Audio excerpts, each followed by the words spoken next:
नमस्कार. हितगुजमध्ये आपले मनापासून स्वागत आहे.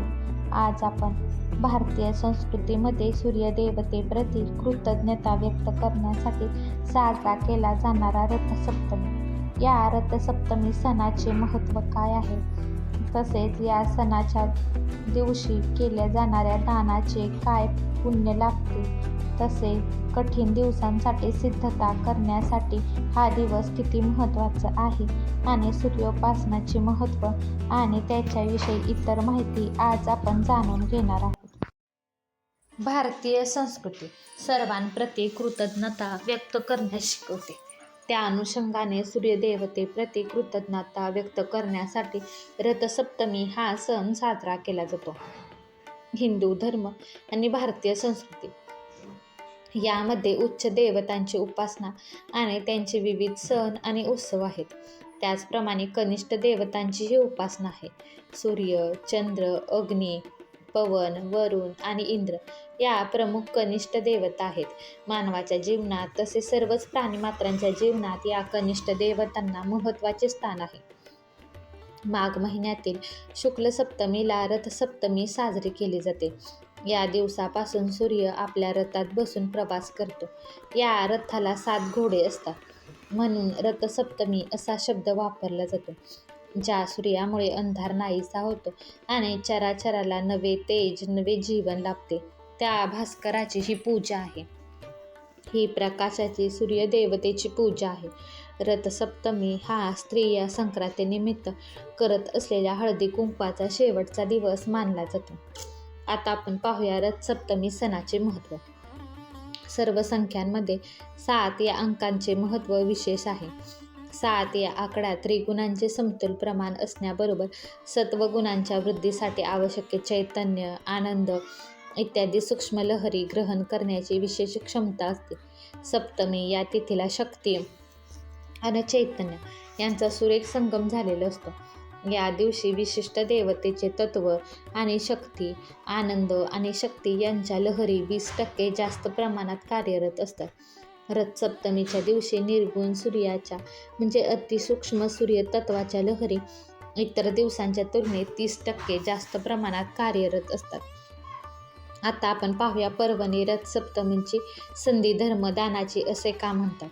मकर संक्रांत ते रथसप्तमीपर्यंतचा काळ हा पर्वकाळ असतो. धर्मशास्त्रानुसार या दिवशी दान, जप, धार्मिक अनुष्ठान याचे अत्यंत महत्त्व आहे. त्याचा आध्यात्मिक स्तरावर लाभ होतो. या दिवशी दिलेले दान पुनर्जन्म झाल्यानंतर 100 पटीने प्राप्त होते. रथसप्तमी हा सूर्यदेवाचा जन्मदिन. माघ शुक्ल सप्तमीला रथसप्तमी असे म्हणतात. महर्षी कश्यप आणि देवमाता आदिती यांच्या पोटी सूर्यदेवाचा जन्म झाला तो हा दिवस. भगवान श्री विष्णूचे एक रूप म्हणजे श्री सूर्यनारायण होत.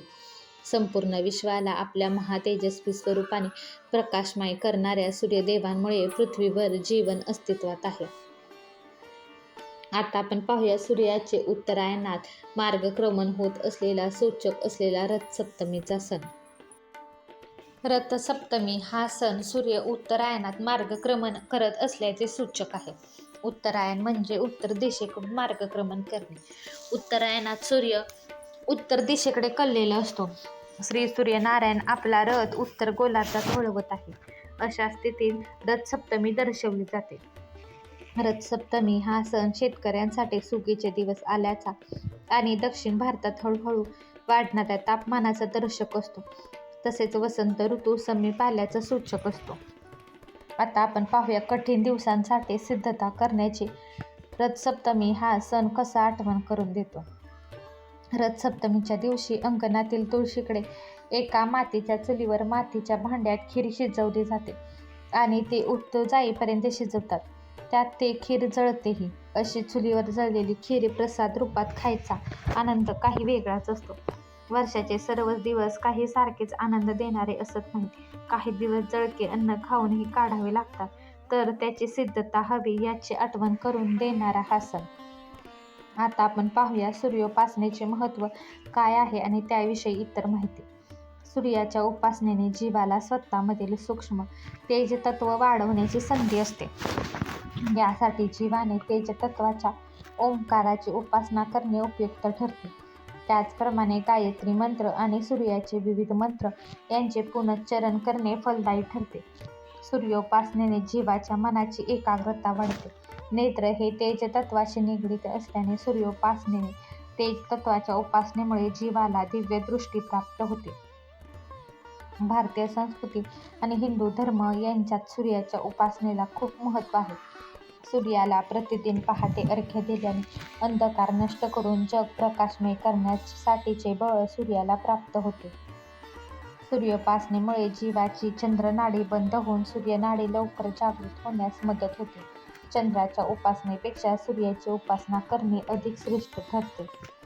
सूर्याच्या उपासनेने सात्विकता ग्रहण करण्याची क्षमता 30% आणि चैतन्य ग्रहण करण्याची क्षमता 20% वाढते. सकाळी सूर्याला अर्घ्य देऊन त्याचे केवळ दर्शन घेतले तरीही तो प्रसन्न होतो. त्याचे दर्शन घेणे हा त्याच्या उपासनेतील एक भागच आहे. उगवत्या सूर्याकडे पाहून त्राटक केल्याने डोळ्यांची क्षमता वाढते आणि नेत्रज्योत अधिक प्रबळ होते.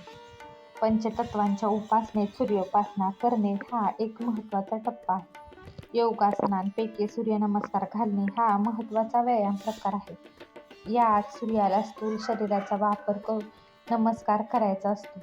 किमान 20 वर्षे रोज नित्याने सूर्यनमस्कार घातल्यास सूर्यदेवता प्रसन्न होते.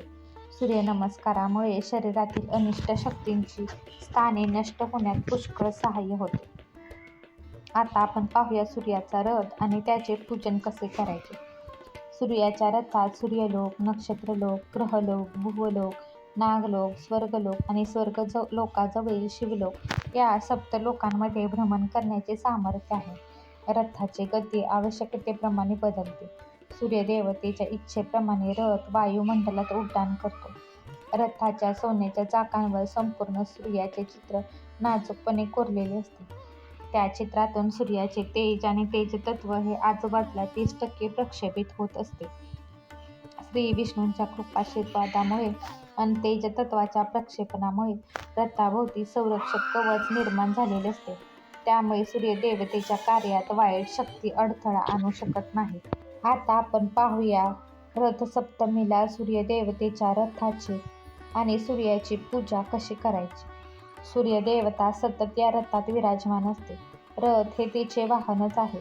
देव देवळात असल्यामुळे देवळाला महत्त्व प्राप्त होते. तसेच महत्त्व सूर्याच्या रथाला आहे. त्यामुळे रथसप्तमीला सूर्याच्या उपासनेबरोबर प्रतिकात्मक रथाचेही पूजन केले जाते. रांगोळी किंवा चंदनाने पाटावर 7 घोड्यांचा सूर्यनारायणाचा रथ, अरुण सारथी आणि रथात सूर्यनारायण काढतात. सूर्यनारायणाची पूजा करतात.